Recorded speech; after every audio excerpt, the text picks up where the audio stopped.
শহীদ রাষ্ট্রপতি জিয়াউর রহমানকে ঘোষক হিসেবে বলার জন্য, কিন্তু ঘোষক হিসেবে আসলে ঘোষণাটাকে আমি দিতে পারি কিনা, কারণ এটা আমাদের এখনো সংবিধানের ষষ্ঠ তফসিলে স্বাধীনতার ঘোষক হিসেবে আরেকজনের নাম আছে।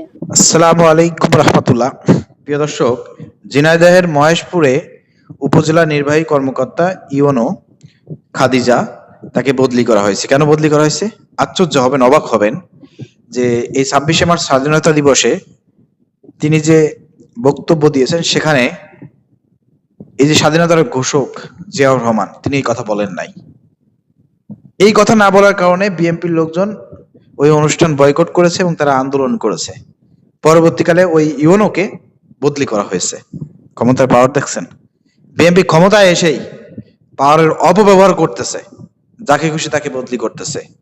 আপনারা আর একটু আশ্চর্য হবেন প্রিয় দর্শক, এই যে 26শে মার্চ স্বাধীনতা দিবসে জিয়াউর রহমান যে স্বাধীনতার ঘোষক, এটা না বলার কারণ কি?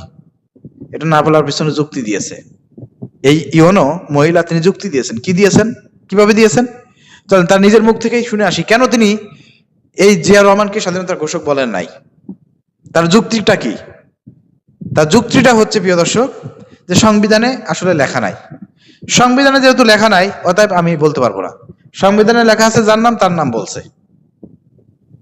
তো আমাদের এই যে বিএনপির যিনি স্বরাষ্ট্রমন্ত্রী সালাউদ্দিন আহমেদ স্যার আছেন, শিলং মন্ত্রী বলা হয়, তো এই সংবিধান মারানি এই লোকটি কথায় কথায় খালি সংবিধান সংবিধান সংবিধান। তো সংবিধানের যদি এতই দুয়াই দিতে থাকেন, তাহলে এই সংবিধানের দুয়াই দিয়ে এই মহিলা কিন্তু বক্তব্য দিয়েছে এবং সংবিধানের পক্ষে কিন্তু কথা বলেছেন, এবং সংবিধানে যেটা বলা হয়েছে, যার নাম আছে, সেটাই তিনি বলেছেন। তাহলে কেন তার চাকরি গেল? প্রশ্ন কিন্তু, কেন তাকে বদলি করা হলো? প্রদর্শক, চলেন সেই মহিলার কাছ থেকে, এই ওনার কাছ থেকে শুনে আসি কেন তাকে বদলি করা হয়েছে এবং তিনি কি বক্তব্য দিয়েছিলেন। স্বাধীনতা দিবস উপলক্ষে সবসময় যেরকম ভাবে বলা থাকে, গতবারও যেভাবে বলা হয়েছে ঠিক ওভাবেই কিন্তু আমরা বলেছি। কিন্তু বক্তব্যের শেষে যেটা দেখলাম, আমাকে চিরকুটে একটা দেয়া হয়েছিল যে আসলে শহীদ রাষ্ট্রপতি জিয়াউর রহমানকে ঘোষক হিসেবে বলার জন্য। আসলে আমাদের শহীদ রাষ্ট্রপতি জিয়াউর রহমান প্রেসিডেন্ট যিনি ছিলেন, ওনার যে অবদান, এটা তো অপরিহার্য, এটা তো অস্বীকার করার কোনো বিষয় নাই। কিন্তু ঘোষক হিসেবে আসলে ঘোষণাটাকে আমি দিতে পারি কিনা, কারণ এটা আমাদের এখনো সংবিধানের ষষ্ঠ তফসিলে স্বাধীনতার ঘোষক হিসেবে আরেকজনের নাম আছে। আগে আমাদের সংবিধান সংশোধন করতে হবে।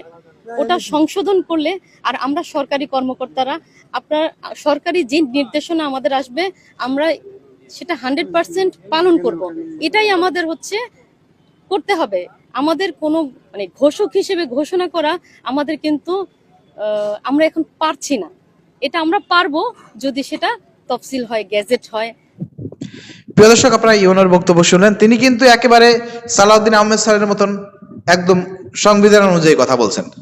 তাহলে সালাউদ্দিন আহমেদ স্যার সবসময় সংবিধানের দোয়াই দিয়ে 24 বাদ দিয়ে দিচ্ছে, জুলাই বাদ দিয়ে দিচ্ছে, সবকিছু বাদ দিয়ে দিচ্ছে। সংবিধানের জন্য আপনাদের এত মায়া কান্না, এত আপনাদের মায়া কান্না, তো সেই সংবিধানেই তো লেখা আছে যে স্বাধীনতার ঘোষক শেখ মুজিবুর রহমান। তো সেই অনুযায়ী তো এই মহিলা বক্তব্য দিয়েছে। তাহলে কেন এই মহিলাকে বদলি করা হলো? বিএনপি কিন্তু তাদের সংবিধানের ইসেই কিন্তু ধরা খেয়ে যাচ্ছে, দেখছেন? তো বিএনপি ভাবে ধরা খাবে, সব জায়গায় ধরা খাবে। সংবিধান মানলে পারে পুরোপুরি মানেন, আর না মানলে ছুড়ে ফেলে দেন। বেগম জিয়া কি বলেছিল? যে দেশে গণতন্ত্র প্রতিষ্ঠিত হইলে পারে এই 72 সংবিধান এটা ছুড়ে ফেলে দেওয়া হবে। কিন্তু আপনার বেগম জিয়ার কথা শোনেন নাই, অমান্য করেছেন। এই সংবিধান, এই ভারতের চাপিয়ে দেওয়া সংবিধান, এই 72-এর সংবিধানকে টিকিয়ে রাখার জন্য আপনারা 24কে অস্বীকার করতেছেন, জুলাই কি অস্বীকার করতেছেন। এই যে 69% জনগণ যে গণভোটে হ্যাঁ দিল, এটাকে অস্বীকার করতেছেন। এর পরিণতি ভালো হবে না। আপনাদেরকে বারবার সতর্ক করা হচ্ছে। আপনারা ক্ষমতায় পেয়ে ভাবছেন যে আমাদের সবকিছু হয়ে গেছে, আপনারা সব বলে যাচ্ছেন। দেশের জনগণ জেগে উঠলে পারে পরিণতি কি হতে পারে 5ই আগস্ট একটু স্মরণ করেন, ঠিক আছে? অতি বিলম্বে এই মহিলাকে কেন বদলি করা হলো, এর পিছনে কারণ কি? অবশ্যই সরকারকে এটার জবাবদিহিতা করতে হবে। সে তো সংবিধান অনুযায়ী কাজ করেছে। এত পারেন সংবিধান পরিবর্তন করেন না কেন? সংবিধান পরিবর্তনও করবেন না, আবার সংবিধান অনুযায়ী চললে পরে তাকে বদলি করবেন। মগের মুলুক মনে করছেন সবকিছু, তাই না? সবকিছু মগের মুলুক মনে করছেন। সবাই প্রতিবাদ করেন প্রিয় দর্শক, সবাই সজাগ দৃষ্টি রাখেন, যে কোনো সময় জামাত ইসলামী ডাক দিলে পারে রাস্তায় নেমে আসুন। এগুলো চলতে দেওয়া হবে না, 24 পরবর্তী বাংলাদেশে এগুলো চলতে দেওয়া, এগুলো মেনে নেওয়া হবে না ইনশাল্লাহ। সবাই প্রতিবাদ করেন, ভিডিও শেয়ার করে দেন।